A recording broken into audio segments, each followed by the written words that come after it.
সে আমি কি ভেবেছিস মরে এখানে এসে বেতন চাকরিদের সাথে পস্তি পস্তি করবে? হ্যাঁ গো, তুমি এখানে কিভাবে এলে গো? ওলা উল্টায় নাকি? ওলা ওটা সত্তরের হোক, ঘরে কি কেরোসিন ছিল না? তুই মরলি আর সেই দুঃখে আমিও গায়ে কেরোসিন ঢেলে পুড়ে মরলাম।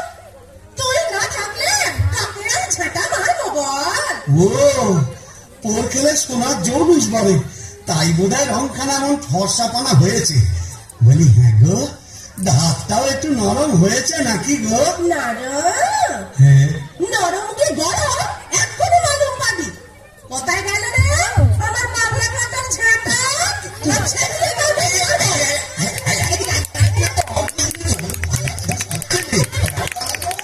ভূষণী মাত না, ঝেঁটা নড়ে, এ কি আমাদের